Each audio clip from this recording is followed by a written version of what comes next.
listening to the Revolutionary Radio Project with your host, Rob Skiba.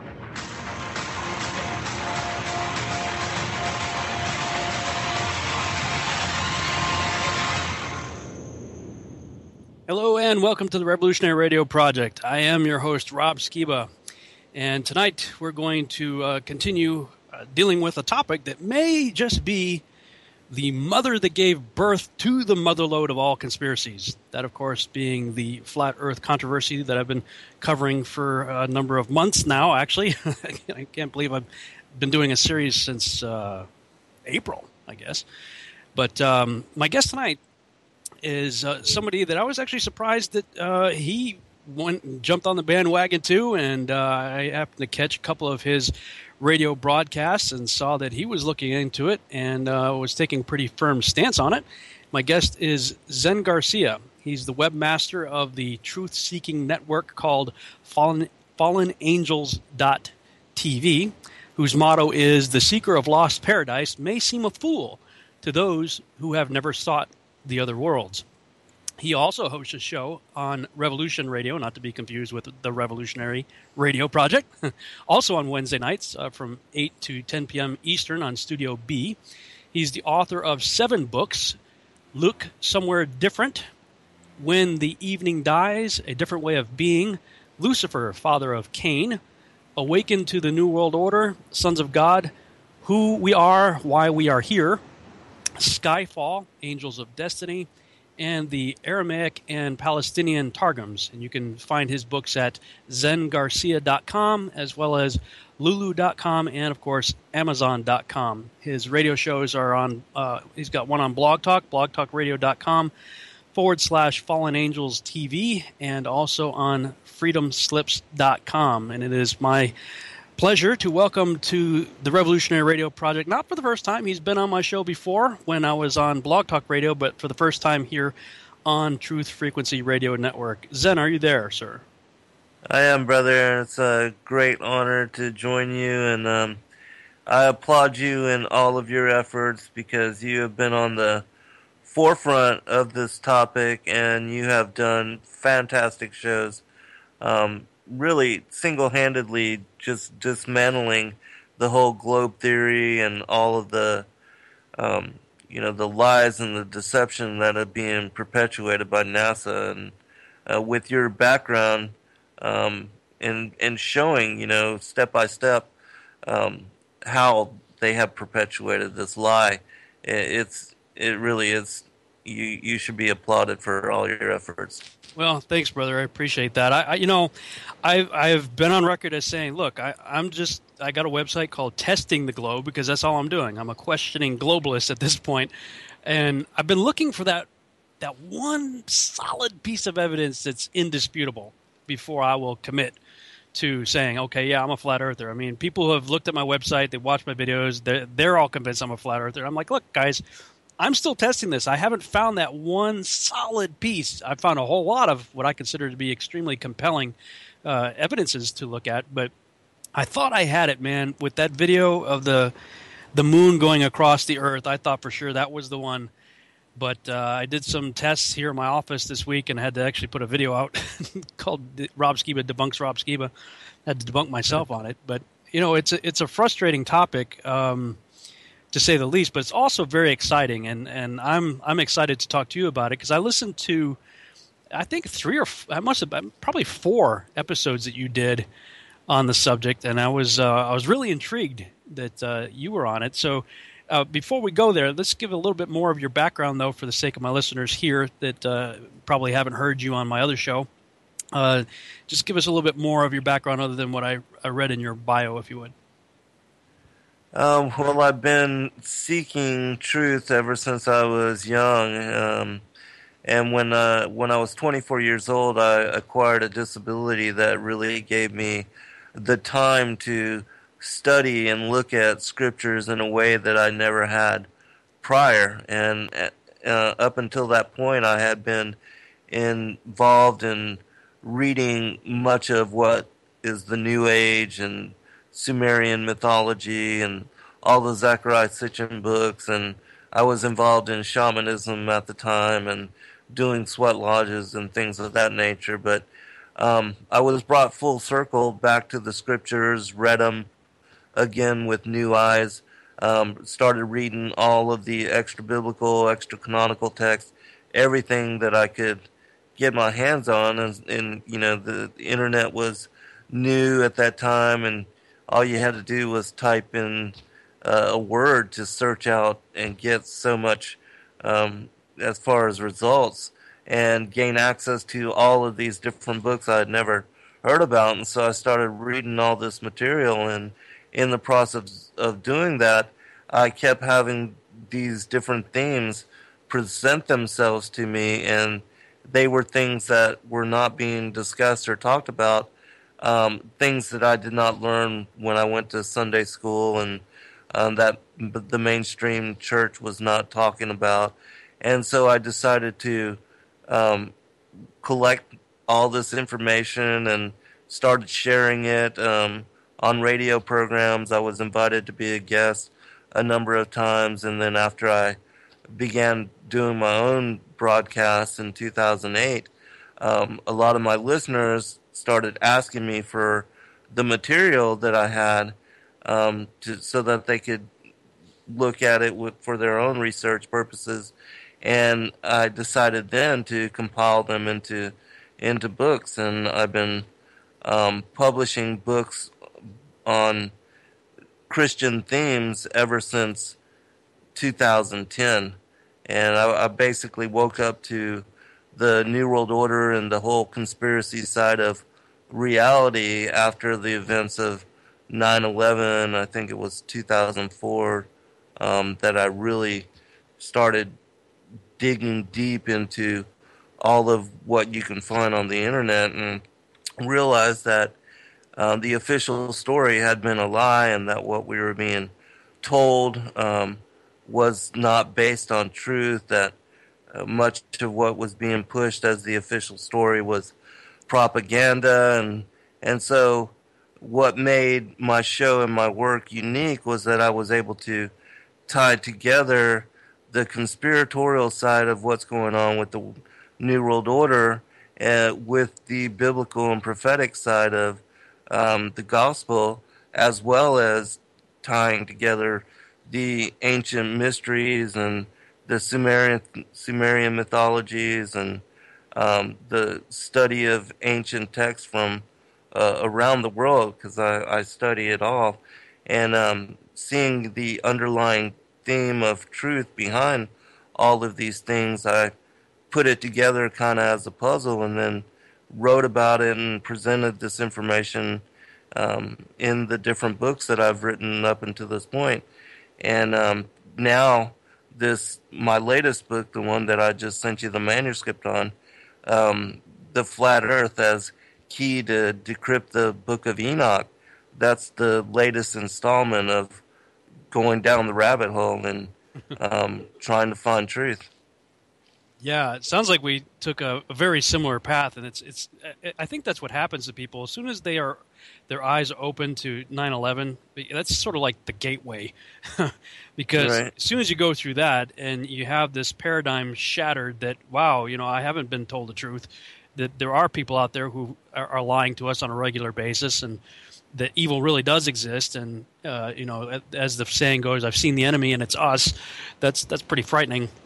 And you start looking into these things and realize, wow, it is all tied together, and inevitably, you're right. The Sumerian stuff comes up, the Babylonian stuff definitely comes up, the Egyptian myths, Osiris, all that comes up, and you see that there is a Luciferian agenda at work, and the fallen angels are very active and have been for thousands of years, doing things in this world. And most recently, though, we found ourselves stumbling on this subject of the flat Earth.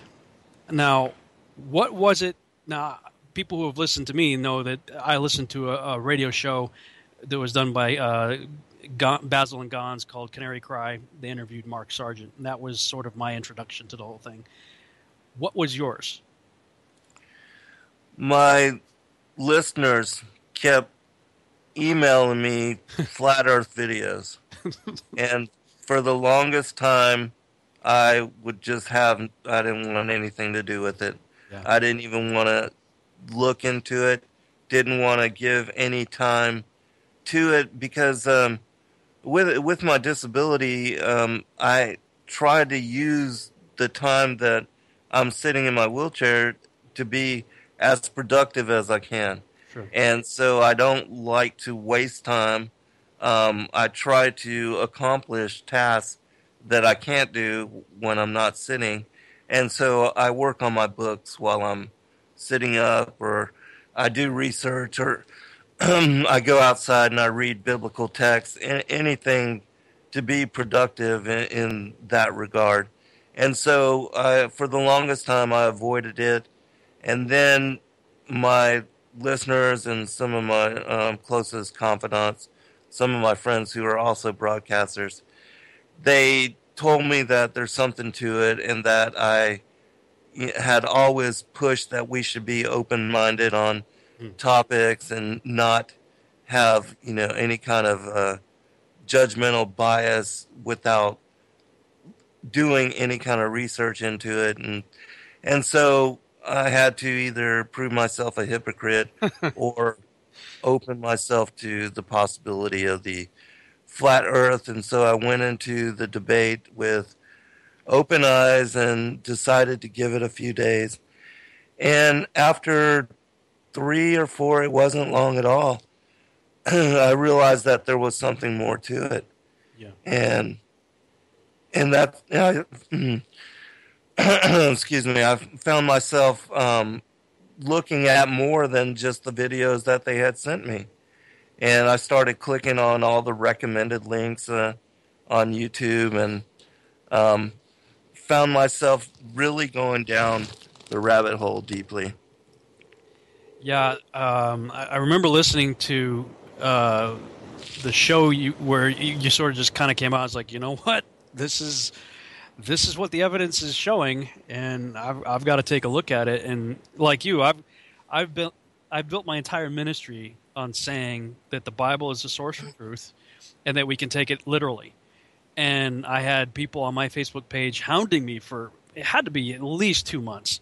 Look into this, I'm like, this is, what, are you kidding me? This is 21st century. Right. Really? We're doing this now? I mean, seriously? I blew it off. And then somebody, they just laid the gauntlet down and said, okay, Rob, prove it. Prove we're on a globe. And I thought that would be so easy to do. It should have been really easy to do in my mind. But as soon as I began to actually look into this stuff, particularly the various pictures, the photographs of the Earth, we've all seen the pictures, and that's what we will point to. And you start looking into it and realize it's either paintings or composite images or completely fraudulent or questionable at best. You start thinking, well, maybe there's something to it. And what I should have done first, I actually did second, and that was consult the scriptures. And man, as soon as I went there and I tried, I really did try to go to the scriptures without preconceived biases. And in other words, we all have this bias of the globe. Since kindergarten, we've seen the thing.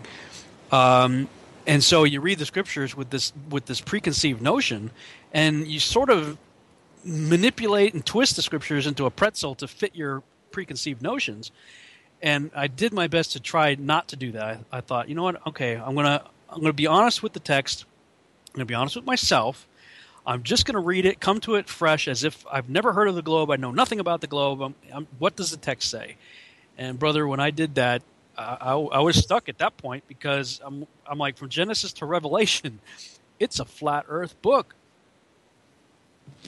Yeah, it absolutely is, and I did the same thing as you. I instead of referring to the scriptures first, I looked at the NASA material, and having discovered that, they basically faked that they had seen the Earth as a globe using the lunar module window, and other deceptions. And when I realized that they were trying to trick us into believing a certain way, well, after that, of course, I went to started looking at the scriptures, and also the same thing as when you went to the beach and you were looking at the horizon and realized that there was no curvature and trying to prove curvature, and how is it possible that, being able to see Chicago across, was it Lake Michigan, or, I mean, seeing the Statue of Liberty, the buildings being straight up and down and not leaning away from you, all of that proved to me that there was no curvature, and then things like reading about cannonballs being shot and how they go the same distance. There's no movement to the earth, and even though there's the whole thing with the Coriolis effect, it's still, when somebody jumps out of an airplane, a parachutist, or a hot air balloonist, when they lift off from the earth isn't spinning away from them at 1,037, 0.5146666. I don't know if you've seen that, but there's all these 666 numbers involved in the mathematics, which support the globe theory as well, and that to me signifies the sinister nature of the forces that are aligned against the flat Earth revelation. And so all of these things together, and then my study, as you have, using the Strong's Concordance to really look at Isaiah chapter 40, things like Psalms 19 with the tabernacle of the sun, and then the one that just absolutely blew my mind and locked me into understanding the model of the world as being a flat circular plane was when I revisited the Book of Enoch, the courses on the heavenly luminaries, which I heard a show where you were talking about how you were working on a project where you were deciphering the Book of Enoch and adding a lot of footnotes, and that you had stopped at that particular, I believe it's chapter 71 where it starts, but I went back and started to read, because I had read the Book of Enoch several times, and I never understood the book on the courses of the heavenly luminaries. It didn't make sense to me, and I realize now that it didn't make sense because I was trying to apply the descriptions of the motions of the sun and the moon as Enoch describes it to the globe. And it just does not work that way. And then so when I realized that the flat earth was key for unlocking the Book of Enoch, I stopped what I was doing, because I was at that point working on a book on the war in heavens, and I was almost really done with it. But when I realized that the flat earth was the key for unlocking the Book of Enoch, and that the reason people did not understand his description of the motions of the sun was because we were trying to apply it to the globe, the whole model of the globe, that's when I began working on the book that I just released. I published it yesterday on Rosh Hashanah, but and so that's the manuscript that I sent to you, and this is the only way to make sense of what Enoch is describing. And this again applies back to several things in the Bible, like when Joshua, the Most High gave him the power to stop the sun and the moon, which that would not make sense if you think that the earth is rotating and orbiting the sun. Why wouldn't Joshua demand or command the earth and the moon to stop in their motion? Why would he command the sun and the moon if it's the earth that is spinning that keeps the sun from going down at sunset? And the same thing with the Book of Enoch. Why would Enoch spend all these chapters describing the motion of the sun and the moon and not the earth and the moon?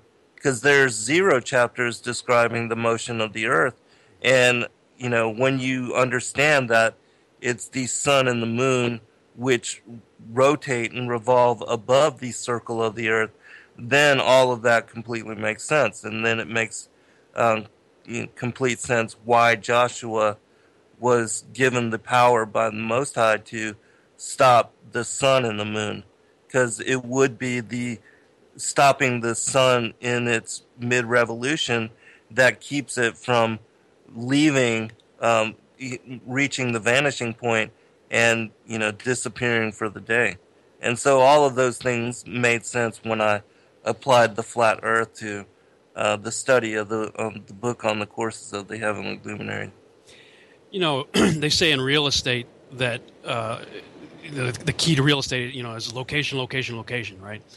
And I have heard it said that when it comes to biblical hermeneutics, studying the scriptures, it's context, context, context. You have to. The only way you can truly understand the scriptures, or really anything, is what's the context. And it is clear, crystal clear to me, that the context that the entire ancient Near East, at least, if not the entire world, whatever shape it may be, the context from which they operated was in the context of the snow globe model, basically, the circular Earth under a dome. And yet, you're right. I had been through the Book of Enoch many times myself with all the Nephilim research, and I know you've done a lot of similar research. So right. That's the source book for that kind of stuff, really. I mean, there's so much information there. But same thing, as soon as you get to about chapter 72, and it starts describing not just the course of the sun and moon, but all the heavenly luminaries and just the setup of the Earth itself, when you're stuck in a sort of a Carl Sagan, Stephen Hawking view of the cosmos, and none of that makes any sense. And I had decided, when I published my book, Genesis and the Synchronized Biblically Endorsed Extra Biblical Text, I wrote an introduction to that book. And in the introduction, I said that I was working on a standalone version of the Book of Enoch that I was going to annotate and write commentary to and everything. And I had gone through most of it and written extensive notes. But you're right, I stopped. This was a little over a year ago. I stopped at chapter 71. I dog-eared the page, put it aside. I got sidetracked with some other work. And then when I started looking into this flat earth thing, I did the same thing you said. I said, I'm going to go back and look at the Book of Enoch again. And I opened it up, dog-eared chapter 72, the book of the courses of the heavenly luminaries. And I'm like, I just started laughing because I had just made that video of showing the course of the sun and moon over the disk of the Earth using Stellarium, which it took me days to figure out how to get it to do what I wanted it to do. But I was convinced that if I put my location in Antarctica and played around with the camera settings in the various view modes, that I would be able to depict the sun and moon going overhead in its full cycle. And I picked Antarctica because I figured that would be what I really wanted to do was see, where it talks. People always say they have times where the sun never goes down and times where it's always dark, so I wanted to see it in the software. But an unexpected side effect of that little test was it perfectly illustrated how the sun and moon go over the Earth. And we're back on the Revolutionary Radio Project. I am your host, Rob Skiba, and tonight my guest is Zen Garcia. We're talking about the Flat Earth controversy, and we're going to be getting into his new book, The Flat Earth as Key to Decrypt the Book of Enoch. And right before the break, we were talking about how we both had decided to go back and revisit that book. And wow, I mean, as you do, and if you put aside the preconceived notions of the spinning heliocentric globe model in an ever-expanding universe, the Book of Enoch really comes alive. And what really got me, Zen, is when I got to chapter 89, and that's where you're in the prophetic dream of Enoch, where he has sort of this Animal Farm style dream, and he basically goes from like creation right to the end of everything, right through the millennial reign and all of it. And in that chapter, as he's describing the way the flood happened, he's talking about that he looked up and he saw the lofty roof. In verse 2, he says, "And again I raised mine eyes toward heaven, and saw a lofty roof with 7 water torrents thereon, and those torrents flowed with much water into an enclosure." And again, I saw again, and behold, fountains were opened on the surface of that great enclosure, and that water began to swell and rise upon the surface. And I saw that enclosure till its surface was covered with water. And he goes on to describe an enclosure that has a roof, that has openings through which the windows of heaven were open, and water came through and filled up the bathtub, basically causing the flood. And when I got to, again, I opened the page, I had dog-eared at chapter 71, I opened 72, it starts to make a lot more sense, the sun and moon going over the earth. I seem to confirm it with Stellarium, and then I read chapter 89, and I'm like, man, Enoch is a slam dunk for the flat earthers.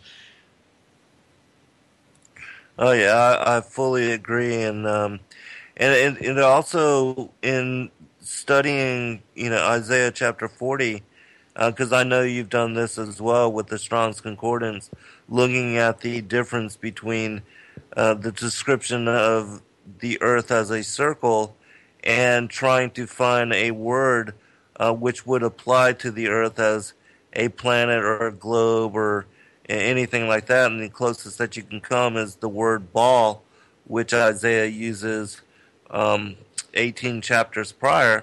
It lets you know. And then the description of the earth as the foundation and the heavens being spread, the firmament being spread as a curtain above it, it fully ties in with what you were just saying. I mean, the circle of the earth is the floor, and the canopy or the globe, the dome-like, the covering, the curtain spread above it, it fits exactly with what you're talking about. And the description of the world together, the foundation of the earth and the heavens, the firmament spread above it as a tabernacle or a tent, that makes sense with the order of creation in Genesis, because if you think about it, prior, if you try to apply the order of creation to the earth spinning in orbit around the sun, why would the Most High make the earth first and then create the star that the earth is supposedly in orbit around next, and placing it in the firmament? That doesn't make sense. But when you understand that the earth is the foundation for the heavenly luminaries and that the firmament is spread above it, then that completely makes sense. Yeah, the Isaiah 40:22 thing, I have to admit, for as recently as this past December, I was teaching the spinning heliocentric globe model idea, the canopy theory, as it was called, with the Earth as a ball had a canopy of ice around it, and that was the firmament. But again, when I go back to the scriptures without preconceived notions, I saw things that I had read it. I can't tell you how many times I've read it and quoted it and used it in presentations. But in Genesis 1, it tells you that it put that God put the sun, moon, and stars in the firmament on day 4, and not outside it and around it. And it's like it just leapt off the page. I'm like, how many times have I read this and didn't see it? And yet I taught a paradigm that forced a view of that text to say that the sun, moon, and stars were outside of the firmament, and that the firmament was this ice canopy thing. And that's what Kent Hovind teaches. That's what Carl Baugh teaches. That's what a lot of creationists teach. That's what I taught. But that's not what the scriptures say. And when I've talked to people about this, especially Christians who don't want to go down this path, they'll all throw out Isaiah 40:22. But what struck me is if you go back one verse prior to verse 21, Isaiah 40:21 says, "Have you not known? Have you not heard? Hath it not been told to you from the beginning, i.e. Genesis? Have you not understood from the foundations of the earth?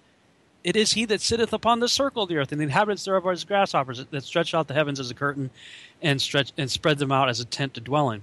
In other words, he starts that famous verse that everybody uses by encouraging the reader to go back to Genesis. He's asking, right, haven't you read it? Haven't you seen it? Haven't you been taught about it? And I'm going, wow, and you're right. Isaiah, of all the guys in the Bible, he's the only guy, at least in the King James, who uses the word for ball, but he doesn't use it to describe the earth. He uses it in 22:18. And the other thing about 40:22 that's problematic is it says he stretches out the heavens like a curtain and as a tent. Now, what ancient tent, because you got to put yourself in the context, we talked context earlier, of Isaiah, what ancient, Bedouin-style tent goes all the way around you, under your feet, and everywhere? Exactly. A tent is set up on a flat earth surface, stretched out over it. And he's using that metaphor to describe the snow globe. Right, exactly. And, there were three other things, because when I finally embraced the flat earth and started really studying the Bible, and I covered this in the new book that I just released, but there were three other things. One in Daniel, where Nebuchadnezzar describes seeing a tree growing up from the midst of the earth and reaching to the heavens, and he says that the tree is that it's able to be seen from every end of the earth. And then the other one is when Yeshua is taken up by Satan and showed all the kingdoms of the world, taken to an exceedingly high mountain, and he's offered all of these kingdoms if he would just bow in worship before him. And then the other one where he returns for his second coming, and like lightning is seen, every eye, it says in Revelation and in Matthew 24, that every eye shall see him.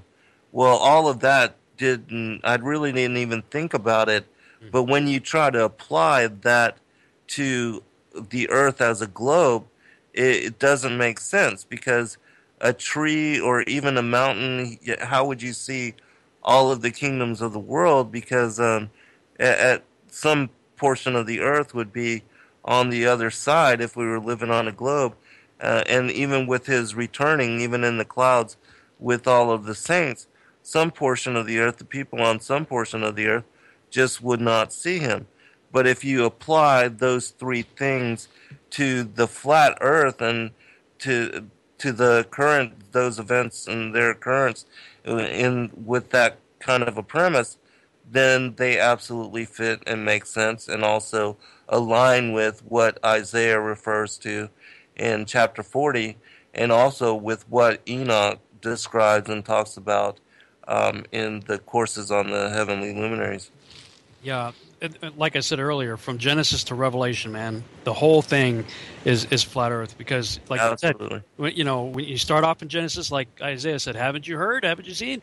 Right. And then you get to Revelation, and you're right. I mean, so much of Revelation now really comes alive for me as I'm looking at this stuff. I mean, and the other thing that struck me about looking at the Bible from a flat earth perspective is all the prophecies. I mean, Isaiah talked about it, Jesus talked about it, Peter talks about it, John talks about it, that the stars are going to fall to earth. It's all the stars of heaven are going to fall to earth like figs. Well, in our normal cosmological worldview that we're taught in school, that's very problematic and, in fact, impossible. Right. But if we're in a snow globe, then the stars are not what monkey man science is trying to tell us they are. They have to be something different. Now, I know what I believe the stars are. What's your take on the stars in the snow globe? What do you believe they are, and how far away do you think they are? Well, I know, but just by looking at the sun, when you watch it going down in the clouds at sunset, or like if you watch a video of a weather balloon being sent up, how they're doing that lately to trying to determine the horizon, what the horizon looks like. Well, you see the hot spot when it gets really high up. You'll see the hot spot of the sun reflected off of the cloud bank. Yeah. And that, to me, designates that the sun is a lot closer. Definitely not 92,960,000 miles away. And also with the way that it descends through the clouds, with the varying degrees, the angles of the sun's rays, they spread out in a fan-like kind of spectrum at all different angles. And if the sun was 93 million miles away and of such immensity that 109 Earths could be spread across the breadth of its diameter, then all of the sun's rays would hit the Earth parallel to one another, and there would be no deviation to the angle of it's being cascade on the Earth, and so that to me means that it's a lot closer than what we are told.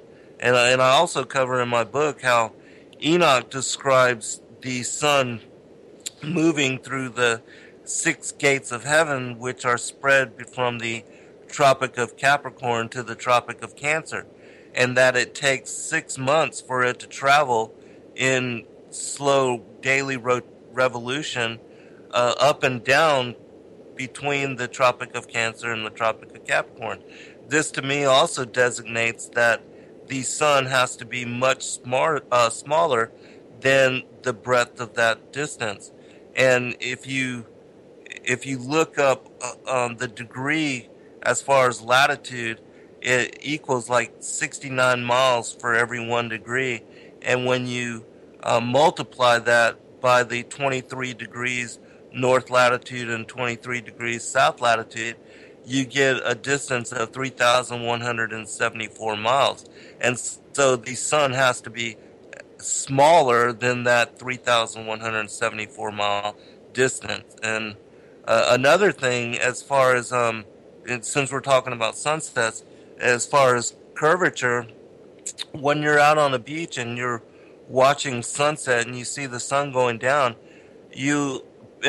most people will be able to relate to this experience.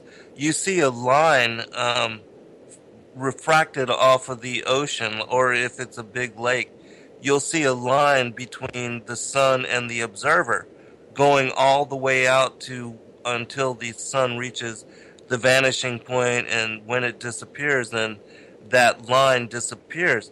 But before then, you will see a line going all the way out from the feet of the observer all the way out to the point where the sun seems to set on the horizon.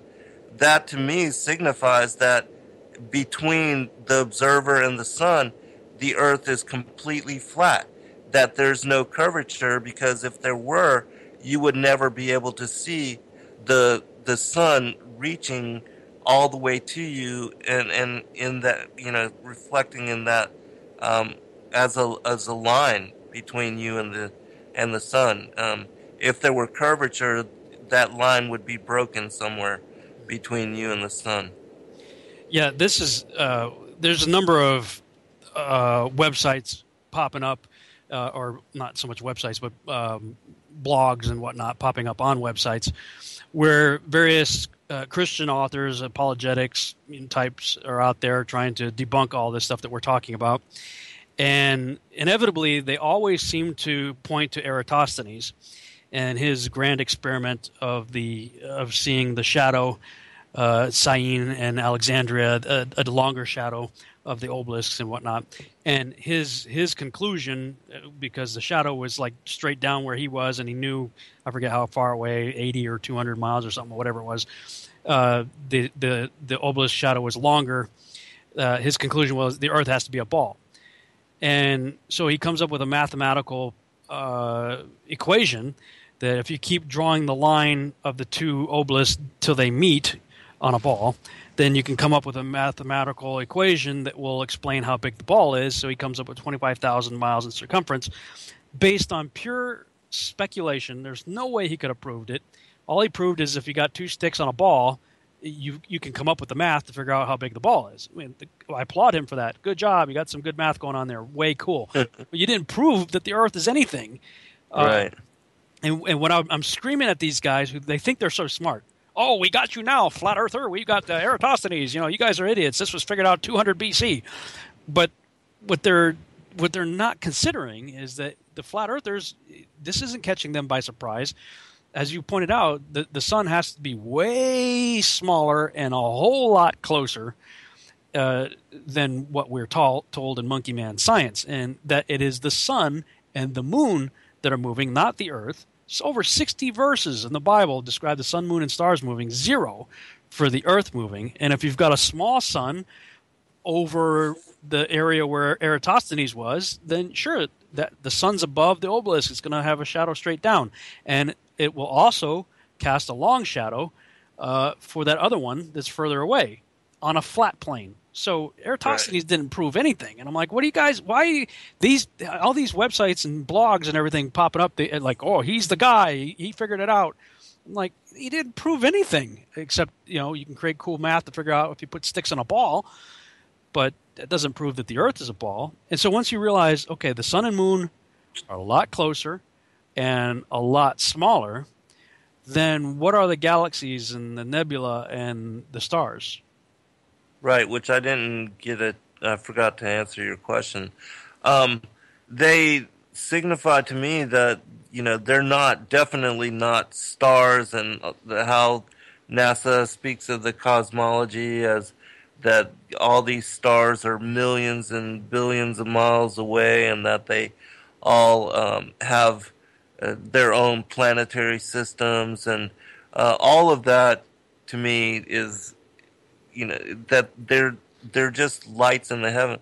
It's like I was also talking about in my book how the days of the week they receive their names from the cosmology, like Sunday from the sun, Monday from the moon, um, Tuesday, and all these different days are from these different gods, but they all are also represented by the different planets, and how the Earth is not represented in that cosmology because it's my opinion that the ancients knew that the Earth was different than the other planetary bodies. That's why they didn't, assign the Earth with the same designation, like as Kronos, for Saturn's day, Saturday, or the Sun and the Moon, and or Aries for Mars. These different planets, they knew that they were different than the Earth, which again falls back on the order of creation. And so, as far as what the stars are up there in the heavens, they're certainly not these massive gaseous bodies that science is claiming that they are. They're luminaries. They're lights, and the different stars that comprise the zodiac. Um, they are also the zodiac is to uh, for measurement of time. Same thing as for the sun and the moon, and how the day is based on the movement of the sun once around the North Pole as it cycles and revolution above the Earth, and how a week is like a equivalent of a quarterly phase of the moon in its cycle, and the month is equivalent to 4 of its quarterly phases, and then these 12 lunar months, which is a whole other thing. In studying about the Book of Enoch and all of the flat Earth as being the key to decrypt the Book of Enoch, I was also led to study and understand God's calendar and how that works, the ancient Hebrew calendar, and how we are deceived now, modern mainstream Christians, as well as the Jews and Seventh day Adventists. None of them are actually worshiping on Sabbath, because Sabbath isn't aligned to any of these 7 days of the week. Sabbath is determined first by what's called the Kadesh, the time of the new moon, and that has its own day. Kadesh, as new moon day, is counted as the first day and first Sabbath of the lunar month, but it's not included in the 7th-day count of the next following 4 Sabbath weeks, which also align with the quarterly phases of the moon. And I learned how that also falls in line with the study of the 7 Levitical feast days of chapter 23 in Leviticus, and how Yeshua fulfilled in his first coming the first 3 spring and the summer feasts, and how he will fulfill the 3 fall feasts. And all of these things are critical for understanding how we've been deceived, and how modern Christians no longer keep track of Sabbath, as well as how we've been deceived into honoring festivals, which are basically an amalgamation of the pagan and Christian holidays back during the time of Constantine, and how most people no longer honor the 7 Levitical feasts and festivals as laid out in Leviticus chapter 23. And so all of those things have been critical for my study of the flat Earth. It's led me to understand all of these other revelations in connection to the flat Earth, and so it's been an amazing journey for me. That's really interesting. I came at it from a different perspective. Back in 2009 is when I started getting more of an appreciation and understanding of the Torah and God's holidays, His appointed times, His Moedim, and how they all worked. And there's a lot of people. We could spend a whole show debating the merits, pros, and cons, and whatnot of the ideas of lunar Sabbath or weekly Sabbath, or when does the year begin, or is it conjunction moon, or is it crescent moon? And there's still lots of disagreement on that. But what I find intriguing about the whole thing is like there's this convergence of these themes and ideas that were off everybody's radar 5 years ago. I mean, who was thinking about any of this stuff? And right, Mark Biltz was the one that sort of put the blood moon tetrad thing on the map for everybody to start considering, and the fact that they were lining up on the Lord's feast days. Although I will say this, they only line up on the feast days if you go by the conjunction. Again, this is one of those situations where people differ. If the year and the month starts with a conjunction, then yeah, the tetrads are landing on the feast days.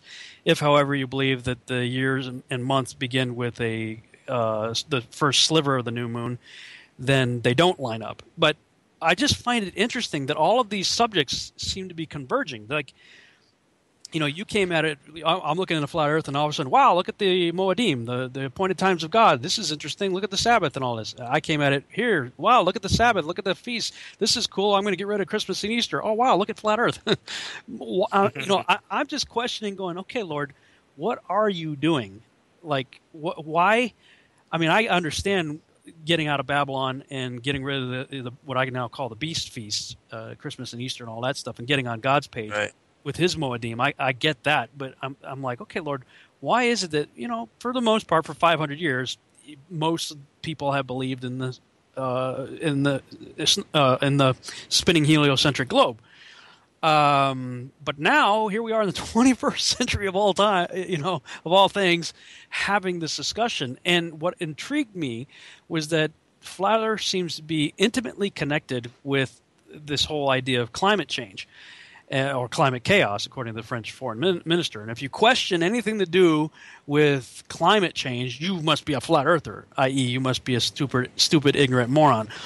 So I'm just, as I look at things, and I know I've heard you say it too, we're all having to reconsider all of our old material, because how does the Anunnaki play into this? How does Planet X play into this? How does all this other stuff, the secret NASA program with the alien bases on the other side of the moon, and all this other rabbit trails that we've been intrigued with, we now kind of have to reevaluate with this new understanding, assuming this is true. And I've been praying like crazy, like, Lord, why is this convergence of ideas happening at this juncture, at this day and time? Yeah, that's I've been going through the whole same thing in my mind, and all the questions that you just brought up, the quandaries, the conundrums in connection to, NASA and the secret Apollo missions and the Anunnaki, Planet X, all of that. Yeah, I'm having to reconsider all of it, and I'm still undecided on a lot of it. I'm still, because like you, I've only been on the study of the flat Earth for, I think, since maybe July. And hold that thought. Well, we'll pick it up. Yeah. Yep. Hello and welcome back to the Revolutionary Radio Project. I am your host, Rob Skiba. We're going into the second hour of this broadcast. I'm talking with my guest, Zen Garcia, about his new book.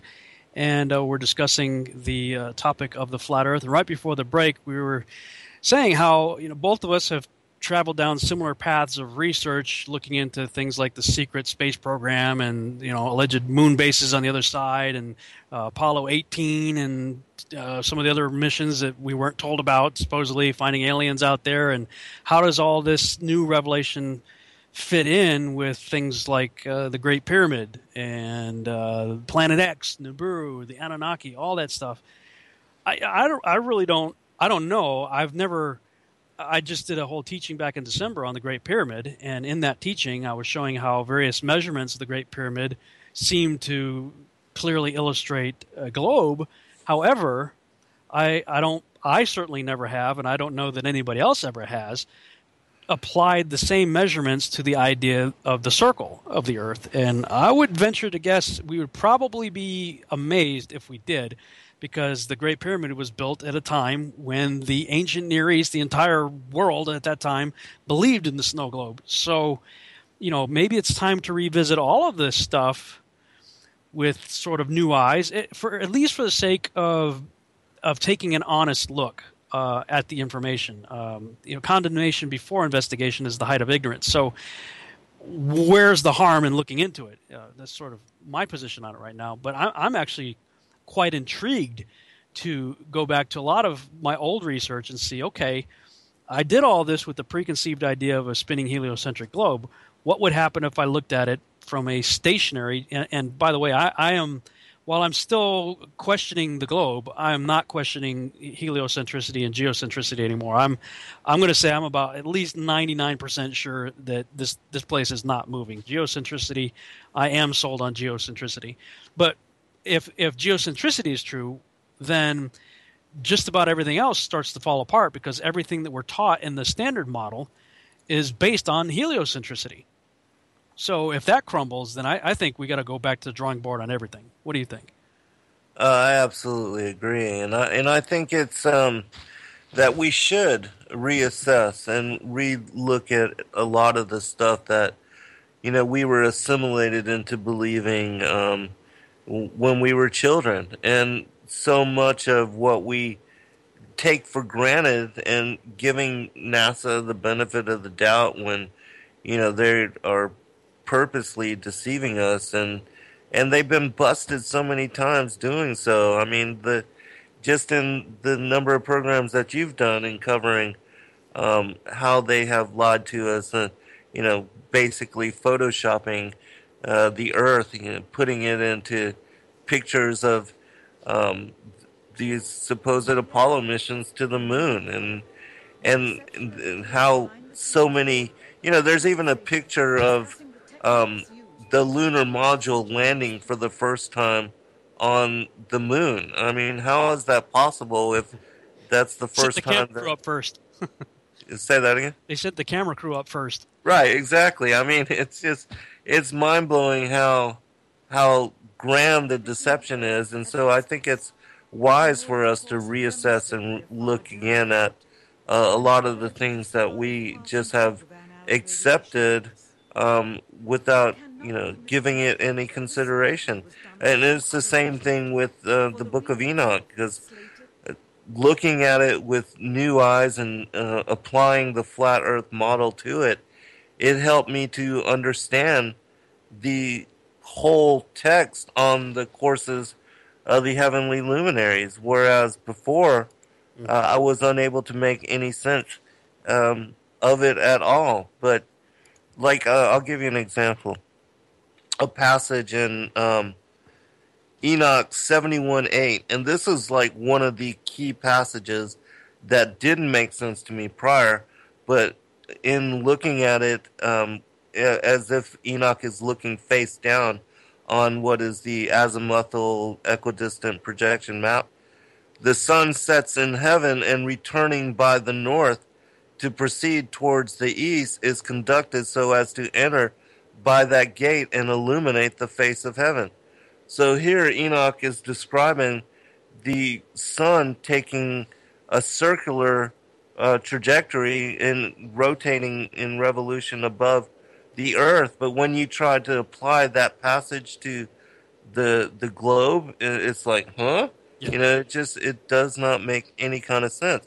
But when I applied it again to the flat Earth and looking as if I was looking down, almost like if the Earth was a clock's face, and the motion of the sun and the moon above it, just like the map that they show in the UN flag, which that's a whole nother topic. I know.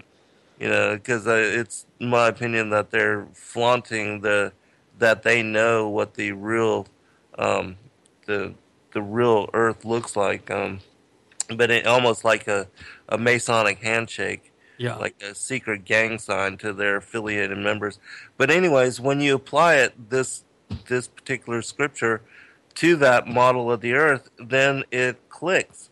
And then when you look at the rest of the passages, from chapter 71 through 82, I believe, which in this book I cover every one of the scriptures in all 12 of these chapters, and I show people what Enoch is talking about. I explain it. There's photo, illustrations so that people can understand what he's referring to, and help people to understand even the six gates, because he's talking about the distance between the Tropic of Cancer and the Tropic of Capricorn, and how it moves back and forth, and how every month there's a 30-day window that it moves from one gate to the other, and then that there are 4 days where it takes the sun 1 day to either cross over the equator, or having reached the Tropic of Cancer or Tropic of Capricorn, to reverse course and return in the opposite direction, just like what you showed with how you were able to get the Stellarium to, as it applies to, circling above the face of the Earth. And so all of those things, it's a fascinating discovery, and that's why I stopped the work that I was doing in that book on the War in Heaven and began working on this book, because I felt like with so much interest now, so many people being led to look at this particular study, that nobody had relayed what Enoch was talking about in describing the motions of the sun. There's a lot of people that allude to his description of the motions of the moon, but I couldn't find any books or any particular web pages that talked about his description of the motions of the sun. And the reason being is because we're all trying to process his vision according to the heliocentric model, which you can't make sense of it when you're trying to apply it in that way. Yeah. When you were looking into the issues of the various gates, because that's something that kind of tripped me up, I was thinking, okay, what's he talking about? I mean, it uses words like portals and gates and stuff, and so it sounds like when we hear that there's a physical structure that the sun is going through, but I don't think so. I think that unless it's a metaphysical thing that we can't see, but I'm wondering if these gates and portals are maybe not a way of if you're looking down from God's point of view, if the gates and portals are not something that's in the luminaries. In other words, the constellations, we would call the constellations, the sun's in Virgo or the sun's in this or whatever, the various houses of the zodiac, people refer to the sun being in those houses. So they use similar terminology even today, even in science. I mean, NASA will make references to things like that. So what's your take on, is that what you're thinking, or do you have another view of the gates and portals that the sun's going? I explained this exactly, because what Enoch is describing as the 6 gates is if the equator exactly splits the Tropic of Cancer and the Tropic of Capricorn. Right. Well, Enoch describes the sun's movement through these 6 gates, and he begins with the sun aligned exactly on the equator of the Vernal, on the day of the vernal equinox. That's where he begins his account of the sun's motion.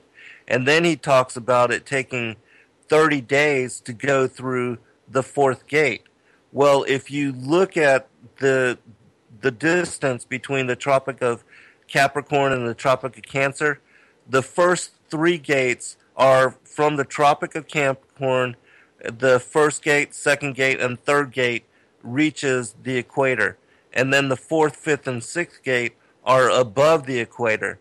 And so he will talk about how it takes the sun 30 days to go through each one of these gates.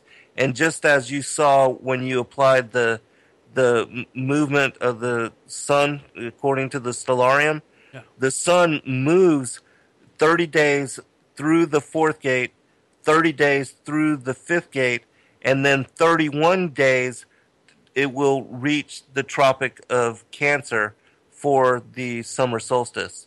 And it spends that one extra day reaching culmination at the summer solstice, and then reversing course will begin to descend back through the sixth gate, the fifth gate, and the fourth gate until reaching the equator on the autumnal equinox. And then it descends through the third gate, the second gate, and the first gate, and on reaching the first gate, that will be winter solstice. And then it reverses course and goes back up through the first, second, and third gate until reaching the equator again. And so that the gates, what are they? I mean, is it just a? It's just a distance. It's each one of the gates is the equivalent of 30 days. What takes the sun 30 revolutions? It takes the sun 30 revolutions, 30 days, rotations to go through one of the gates. It's not that it's a portal that it goes through it on this side and it comes out on the other side. Right. It's just a measure of distance that divides the distance between the Tropic of Cancer and the Tropic of Capricorn. And so when you understand it this way, as I explained in my book, he talks about, he breaks down the equivalent of the proportion between day and night for each one of these gates. And the equivalent is 18 units. And so when the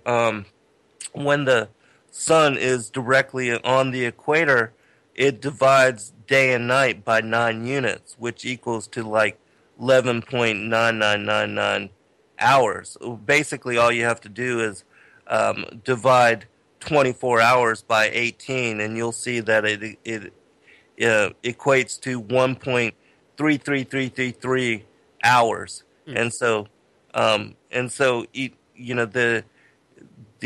changes as the sun climbs through the gates or descends through the gates. It will increase its proportion by 1.3333 hours as it goes through each one of the gates. And so the 6 gates just apply to its movement over the course of a year between the Tropic of Cancer and the Tropic of Capricorn. And so it when you understand it this way and you look at the gates, because as I said, there's illustrations that divide the gates and help people to understand it. And then when I explain it with the breakdown of day and night, and I also talk about how, because God's calendar, the way that it begins on the vernal equinox with spring. You know how the Gregorian calendar begins on January 1st in the middle of winter. That's not how it's lined up. The progression of the seasons is spring, summer, fall, and then winter, as is described by Enoch, which he begins on the vernal equinox.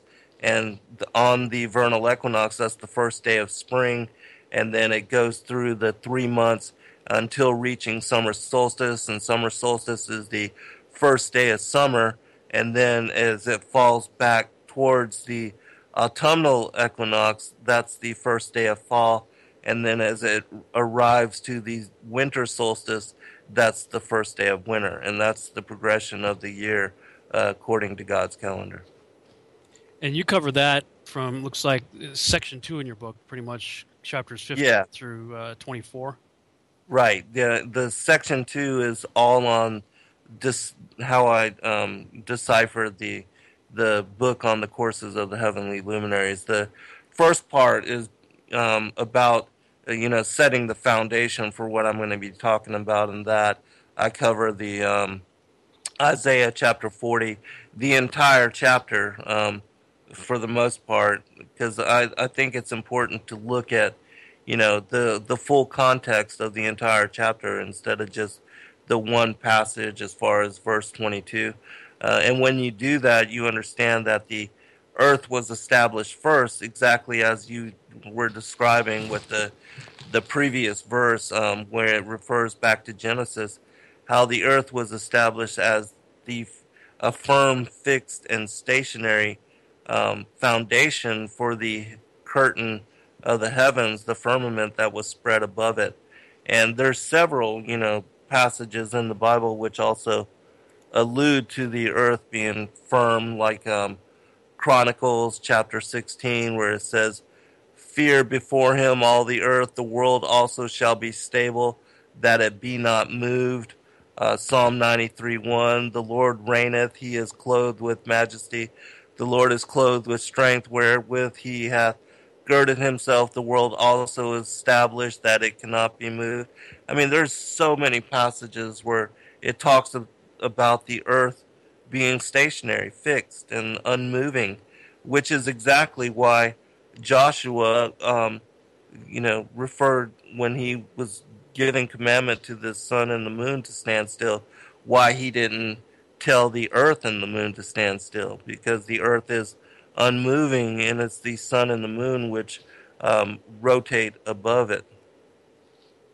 So do you think, because that story, Joshua commanding the sun to stand still, I've told that story so many times in my Nephilim talks usually, the various conquests of Israel and Joshua and Caleb and all that, and Joshua commanding the sun to stand still. I always said, whenever I talked about it, I said, now, if my understanding of the cosmos is correct, then the earth stopped rotating for the sun to stand still. Of course, if the earth stops rotating, then you lose you basically lose everything. I mean, the magnetic field goes away, you lose gravity, you have 1,000-mile-an-hour wind shear. Now, this is according to globalist science. Neil deGrasse Tyson describes this in great detail in an interview he was with Larry King. Larry King asked him, what would happen if the Earth stopped rotating? He's like, oh, that'd be a bad day, and here's why, So all the terrible things, according to Monkey Man science, this is what would happen if the Earth stopped spinning. So, and of course, the kindergarten answer is, well, God just suspended all of the laws of everything, to make Joshua's request work. Okay, but that's never going to satisfy an intellectual mind, saying that. But it makes a whole lot more sense if it is the sun and the moon moving, because that doesn't really affect the Earth. Right. Not like in the spinning heliocentric globe model. And I keep going back to this thing. If geocentricity is true and the Earth is not moving, and the Michelson-Morley, I think that's what it's called. There's several tests. I forget the names. Right. The Aries failure. All these different tests that were done that prove this place isn't moving. Now, all the tests that I've seen and commentaries on it are done by people who believe in the globe, but they're saying the globe is not moving. This place is stationary. Right. So, regardless, whatever the shape of the Earth is, we're not moving. So if you realize that the Earth is not moving, then so much of what we're taught in school and in documentaries and TV shows and movies is false. It's just, even if it is a globe, it's so much of that stuff is false. But it seems to me that once you settle on geocentricity and you start to see how the heliocentric model falls apart, as does most of the models that we are told about, then it's not much of a slide from that point over into flat Earth. It seems like a fairly easy slide. Now, why haven't I slid over yet? Well, I will acknowledge straight up, the Bible and the Book of Enoch are absolutely flat Earth books, as is the writing, as are the writings of many ancient cultures. It's flat Earth. But my Bible also tells me in 1 Thessalonians 5:21 to prove all things. So That's what I'm trying to do. I can believe it. Yeah, I believe the Bible's true. I believe the Bible says it's a flat Earth. That is true. I believe that. That's what it says. Can I prove it? Well, that's what testing the globe is all about. I'm trying to go out and prove it. You seem to have read the text and took a step of faith, went out on the air publicly and said, you know what? It's flat Earth.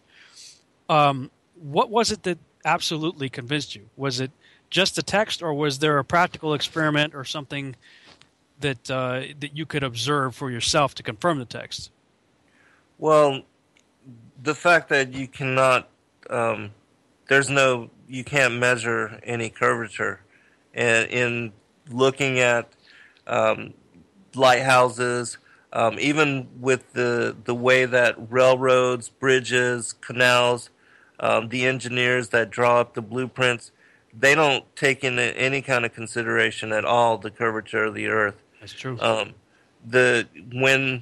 When a pilot is, as far as flying, the people that are going to jump out of his airplane, he doesn't take into consideration which way he's flying or which way the Earth is rotating, and they don't consider, which way the mark is going, the target is going to rotate with the Earth.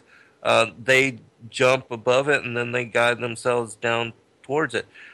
There's no consideration for movement of the Earth, and so these things together, and then understanding the Book of Enoch in the way that I have, the courses of the heavenly luminaries, that was the final piece for me. And then also, you've seen the video that I've done on where I found the Bible code on which is related to the flat Earth and how. Explain that for my listeners. Okay, sure. There's you can go to a website called BibleCodeWisdom.com, and in that particular website you can search key terms, keywords, and you can find, whatever topic it is that you're trying to prove or confirm, or because I believe that the Bible codes are inspired. How else could all of these terms be encoded into the text thousands of years ago?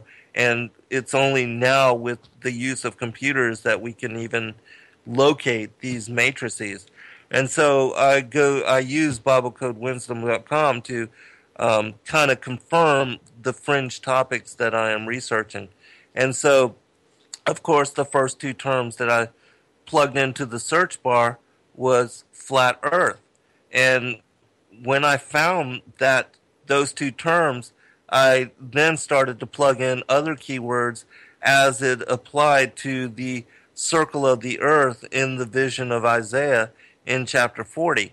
And so eventually I developed a matrix, and the matrix that I was able to find, and people can pull this up for themselves, just go to BibleCodeWisdom.com, type in flat Earth, canopy, tent, truth, ring, edge, even, and dome. And you'll find all of these words compiled in one matrix. And as keywords, they apply to what we're talking about as far as the foundation of the earth and the firmament above it, and being in the shape of a tent or a tabernacle. Even, the keyword canopy, the keyword tent, truth, the ring, as far as the Antarctic ice wall as being the edge of this circle of the earth, the flat earth, it being even, and again, the dome above it, as far as the firmament. And so all of these words plugged in, I was able to discover this matrix. And when you pull up this matrix, you see how the words are all spread out in equal letter sequence. It's not like they were just, words straight across, as a lot of, when people search for matrix, a lot of times those words will be found within the text and they'll be straight across. But in this matrix, every one of those words was spread out in this equal letter sequencing, which to me was verification that it had to have been inspired for it to be encoded in the way that you can discover in the matrix. And so that to me confirmed again, as did the Book of Enoch, that this was truth based on truth and that it was biblical. And you cover that in chapter 10, it looks like, right? Yeah. Chapter 10 of your book. Interesting. Yeah, I know a lot of people. I haven't done a whole lot of research into the Bible codes. I mean, I'm aware of them. I know what they are and what they're about. And a lot of people are really sold on it. I know L.A. Marzulli did a whole thing on it, I think, in his Watchers DVD series. So you actually went out and tried to test that. And we're back on the Revolutionary Radio Project. I am your host, Rob Skiba. For this final half-hour segment, I'm talking with my guest, Zen Garcia, about his new book called The Flat Earth as Key to Decrypt the Book of Enoch. And right before the break, we were discussing chapter 10 of the book, where Zen was telling us that he had looked up various keywords related to flat Earth and all that in the Bible codes at BibleCodeWisdom.com. Yeah, it's that's something that, like I said, I haven't really studied that much. I mean, I'm aware of it. I know how it works, but it's not something I've really dabbled with. But it is interesting. You said you plugged this stuff in there, and it seemed to confirm it, huh? Right. People can do it for themselves, and that wasn't the only matrix. Because you're only allowed to enter so many characters into the search bar. I had discovered so many terms that I began a second matrix, and the second one is flat Earth, fixed disk, ring with ends. And so, this was a second confirming matrix on the flat Earth, so it was indeed encoded within the text.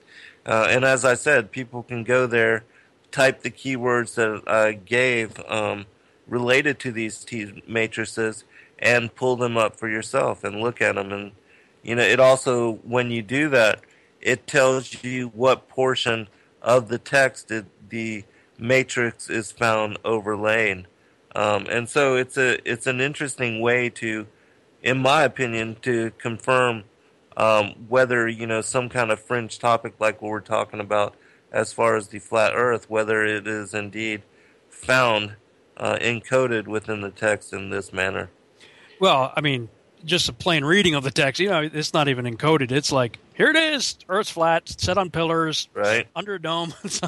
But if you really need confirmation, go check out the codes. I mean, it's right there. But I appreciate something you said, though. Go do it for yourself. Yes. I've got people on Facebook messaging me, this guy's wrong about this, he's wrong about that, whatever. He shouldn't be teaching if, you can't get this right or whatever. My whole thing is like, look, guys, the Holy Spirit is your teacher. Zen Garcia is not your teacher. I'm not your teacher. Your favorite pastor is not your teacher. Your favorite scholar is not your teacher. All of us are out there doing the best we can with the information that we have, trying to figure stuff out. But we are told to prove all things by the scriptures and to test all the spirits, by the word of God, and to pray and let the Holy Spirit be your guide. It's the Holy Spirit that leads you to all truth. In the meantime, my feeling is, because I have plenty of guests on here, and we don't all agree on everything, but if we agree that Yeshua, Jesus Christ, is the way, the truth, and the life, and no one comes to the Father except through him, then you're my brother, you're my sister. If we can agree on that, awesome. The rest of it, let's talk about it. Let's discuss it. But, anybody listening to this broadcast, look, don't look at me as your source for truth. Don't look at Zen or any of the other people who have been on the show or any other show. Listen to the information and go look it up for yourself. Test it for yourself. I think you would agree with that. Absolutely. And I think that Proverbs 18, he that answereth the matter before he heareth it, it is a falling a shame unto him. And just as you said, we are to look and to prove and to test it for ourselves. Don't believe anybody else on as far as being an authority on the scriptures, but go and look and see if that's what it says according to your own research and your own study. Because in what I have discovered in my experience is that the scriptures read meaningless until people have the eyes to see, the ears to hear, and the mind to understand. And that until you do, we just don't understand the revelations and the things that have been there all along. Just like what we were talking about with Joshua, as far as the sun and the moon standing still. When you look at that passage also, there were no repercussions to the earth. When the moon and the sun were stopped in mid-revolution above the earth, there were no repercussions. There were no giant tsunamis, no massive tornadoes, no, earthquakes, and anything that was noticeable that was mentioned within the text, which also shows that, because as you said, if the earth were spinning around the sun and all of a sudden it were to just stop in mid-motion, there'd be massive tidal waves, tsunamis, the whole portions of the earth inundated. The polar cap may have slipped or shifted in some way. Who knows? I mean, there would have been huge repercussions in my opinion, to something like that occurring. But with the sun and the moon being of much smaller proportion than the earth, and the earth being the foundation for the heavenly luminaries, this is further confirmation that the sun and the moon move above the earth. Which, another thing as far as science, because they're trying to say that the earth, the whole heliocentric model, and that the earth is spinning in orbit around the sun, they also say that the moon spins in similar counterclockwise fashion, when Enoch references that both the sun and moon spin clockwise above the earth. But because they're trying to hold on to this heliocentric model, they say that the moon is in synchronous rotation with the earth, and that's why it appears that it is unmoving as it goes through its quarterly phases. And so that they explain, and when you look and observe, even like with the lunar conjunction, the moon moves with the sun, meaning that it rises when it rises, it moves across the sky as it moves across the sky, and it sets as it sets. If it were moving in the opposite direction, then it would only be invisible and being unable to be seen for a very short time, as it passed over the sun, or the sun blocked it out. But once they spread apart in their circuits, then the moon would be visible, and it would never hold the similar cycle of going through its phases as we are able to see and observe with our own eyes. So, in the last 20 minutes we have left, what is your take on all of this? Do you think that this is, let's say it is absolutely proven that the Earth is still circular, flat, set on pillars under a dome? If that's the case, it seems to me that this is the Great Deception. If this is not the Great Deception, I shudder to think of what could be, because this is so huge. Right. Do you think I'm coming to the conclusion? I'll just tell you what I think. I am coming to the conclusion that as the more I look into this, and people are like, well, what about the Clark Belt? What about this? What about that? I mean, look, there's a lot of questions I don't have the answers to. Satellites, are they real or are they not real? I have no problem believing they could be real. I don't even have a problem believing the ISS could be real. If the sun and moon are hovering up above us somehow, suspended up there in the canopy, I have no problem believing that other things could do the same thing. However, we're told that the satellites are in the thermosphere, and they call it the thermosphere for a reason, because it's freaking hot up there.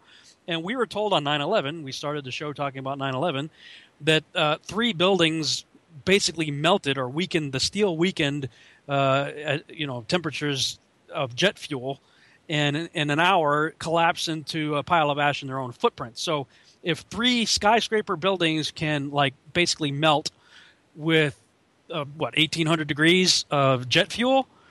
You got to explain to me how aluminum satellites are hanging up there in 5,000 degree temperatures for years and decades in some cases. I can't figure that one out.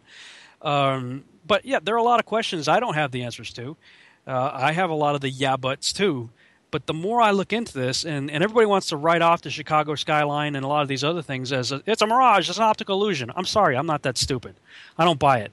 And if I was up there, I would rent a boat and I would drive across on a clear day. I would point my camera at the skyline that I could see from one end, 60 miles away, and I would drive right to it and keep the camera on the city. So if you're out there, if you live on the other side of Lake Michigan, the other side of Chicago, if you're listening to the broadcast, please do this test.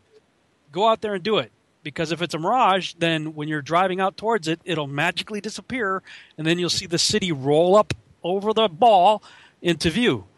But if it's not a mirage, if it's really the city that you're seeing 60 miles away, then as you're taking your little boat across, it's just going to get bigger. And I have a feeling that's what's going to happen, because every test that I have either done myself or have seen others do testing the horizon, they're seeing stuff that mathematically it's impossible. You should not be able to see. So for me, this is not a cut and dry case for the globe or flat Earth. There are a lot of variables, there are a lot of what ifs, there are a lot of things that many of us don't understand. But I think this discussion is healthy. And to get back to the question, in your view, could this be that great deception that we were warned is coming? I absolutely believe that it is part of that strong delusion and I think I heard you say it, that even the very elect, because the very elect are absolutely deceived on this issue. Yes. And still, even though I believe the Book of Enoch and the Bible codes confirm that we live on a flat earth and that it's a flat circular plane and that the earth does not move, there's still, I'm only, since July into this and having written this book, there's still a lot of questions and a lot of things that I'm trying to discover and get answer upon. Same thing with the satellites. My whole conclusion on that is the thermosphere and the temperatures that they say that are up there, as far as being up there in the thermosphere.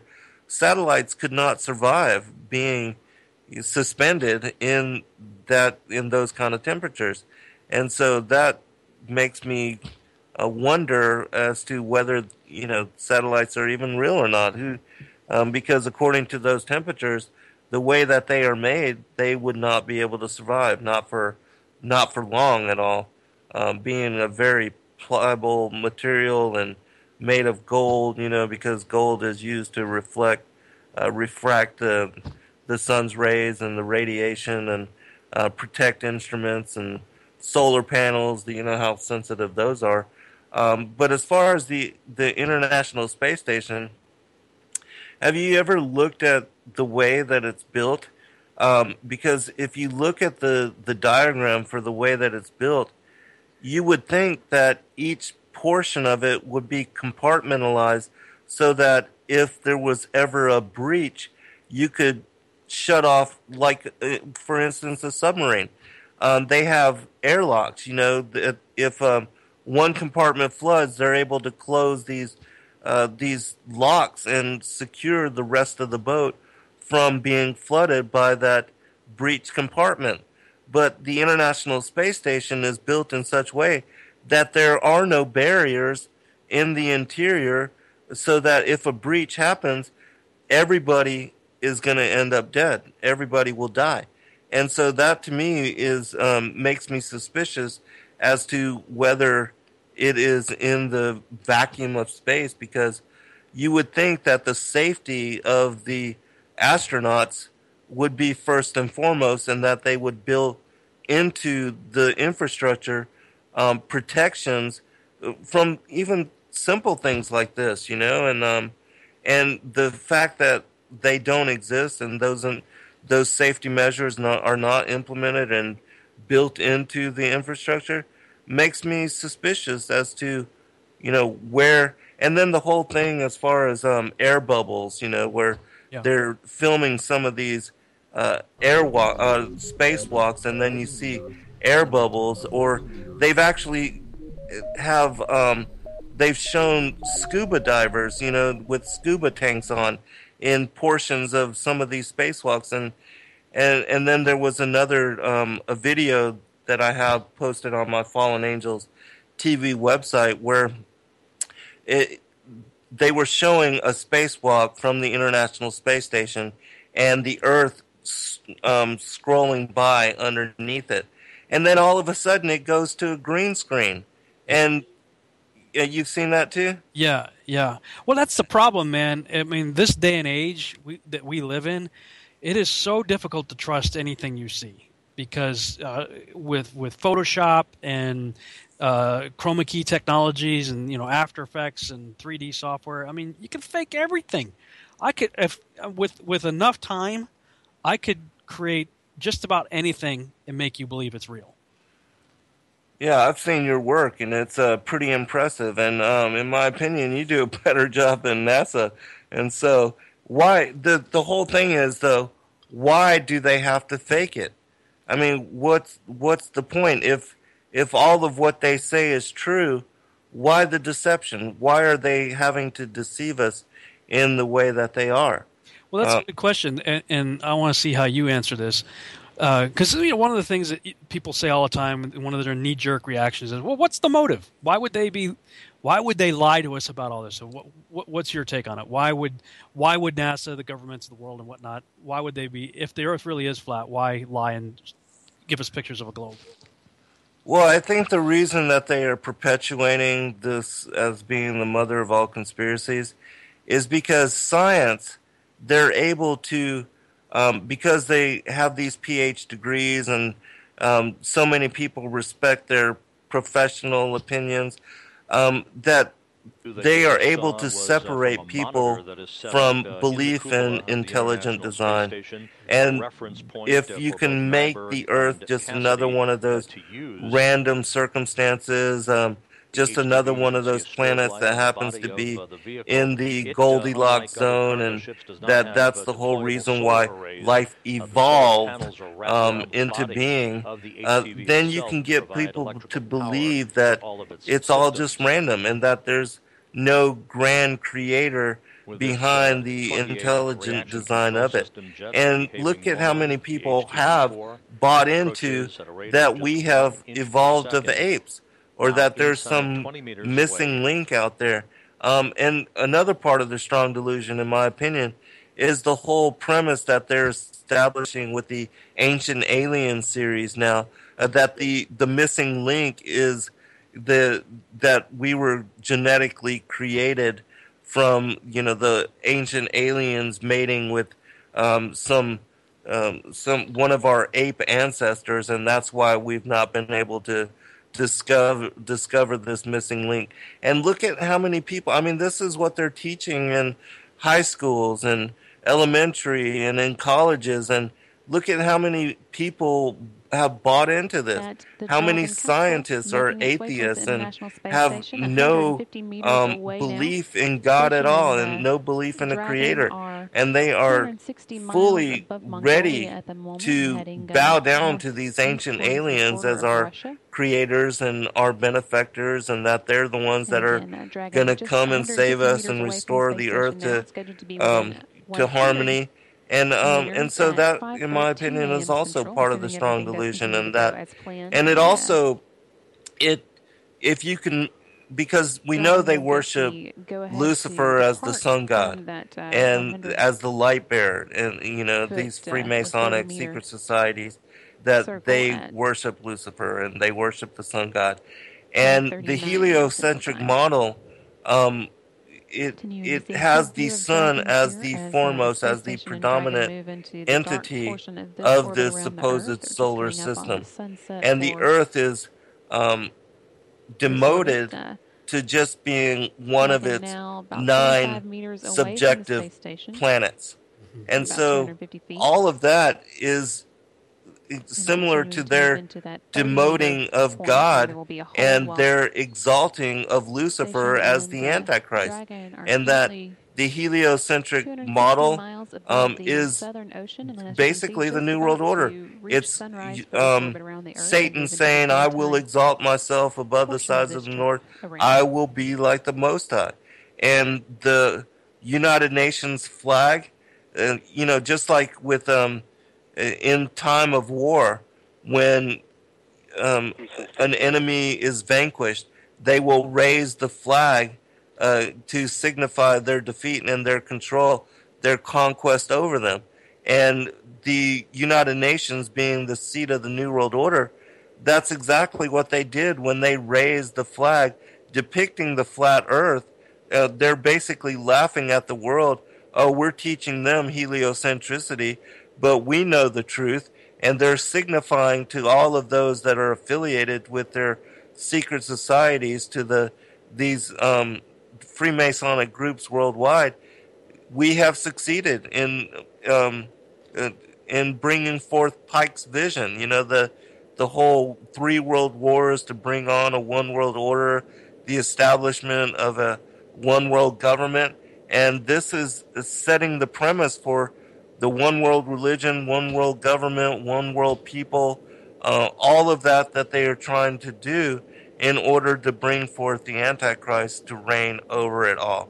And that, because it's not just the United Nations, it's also the International Civil Aviation Organization, the International Maritime Organization, the World Health Organization. All of them fly these flags with the depiction of the flat earth on them. And so it's just their way of saying to their members, their secretive groups, we have succeeded in conquest, we control these different groups, and because they bear our flag, and it's their way of laughing at us at the same time that they're showing that the flat earth is occult knowledge. Yeah, when I did a Facebook note a while back called Probably Just a Coincidence, and I was showing that, first of all, I started off with the Gleason New Standard Map of the World, 1892, which is the flat earth map, but at the top of it, it says scientifically and practically correct as it is. And you're like, I mean, this is an official new standard map of the world, 1892, and showing the flat earth map. And as you said, all those organizations have that same logo. The one that really caught my attention, though, was the United Nations Business Partnership patch. This is like a international business organization of some sort. The patch has the letters UN over the UN flag logo, the flat earth map, and right below it, it says, "We believe." Interesting. No, I hadn't even seen that. I'll send you a link to that note. It's like, come on, really? I mean, if they're trying to avoid a conspiracy, they're not helping with the logos and titles like, Operation High Jump and Fishbowl, Operation Fishbowl, and right. I just think this is a worthy topic to look into. Congratulations on beating most of us to the punch and getting a book out. I'm still working on mine, but and thank you, by the way, for sending me the first manuscript. And this is the first interview you've had on it, right? Right. Yeah, absolutely. And I appreciate you allowing me, because I really respect your work and I respect your open-mindedness, and I applaud your efforts. And I think it's wise for you to be cautious, to not jump to any conclusions, but to take your time on these matters and to really, explore every angle of the discussion. And in interviewing people like myself, and I know that you've shared this same kind of conversation with many others, I think that all of that is setting a precedence for many people that had never even wanted to, never even opened themselves to the possibility of discussing these topics, and that you're doing a great service to the kingdom, because it is my belief that this is absolutely biblical. I share that belief for sure. It is absolutely biblical. The challenge is proving it, and you know what? I'm going to continue on this quest. I would encourage everybody else out there to continue on this quest, and one of the ways they can do so is checking out your new book. And where can they contact you? Where can they get the book if they want to know more? Just go to zengarcia.com and click on the contact us. It'll give you my email address. Let me know that you're interested in it. I'm changing just a couple things, adding just a couple things. So give it a week, and you can go to lulu.com because that's where it'll be published. I'm published through Tate, and I'm going to give them a chance to carry it, but I haven't presented it to them yet because there's a lot of illustrations, and they're a little bit funny on that side of it, but I will give them a chance to carry it if they so choose. And if they do, it'll be carried through Tate Publishing as well. Well, that'd be pretty interesting. I mean, yeah, you do have to be careful with the images because copyright stuff, a lot of these guys are real. Right. And you do have to be careful with that. I knew that when I was going into publishing my first book. Tom Horn was like, yeah, you might want to change or get rid of some of these pictures because you don't want the hassle. But congratulations on getting this done. This is pretty exciting. You got 32 chapters here, and what's the page count? 218, and that's letter-sized pages, so it's 8.5 by 11. Which, if I were to reduce it to the regular 6x9 that I usually publish in, it would be 400 plus pages. Oh, this is 8.5 by 11. Wow. Yeah. All right. Well, very cool. And we got about 2 minutes left. Anything you want to say to our audience before we close out tonight? Well, I just think it's important to be open-minded to topics that you don't understand and to not immediately jump to conclusions. All right. But to explore the possibilities. Right on. Thank you guys for listening. Video project. Good night, everybody.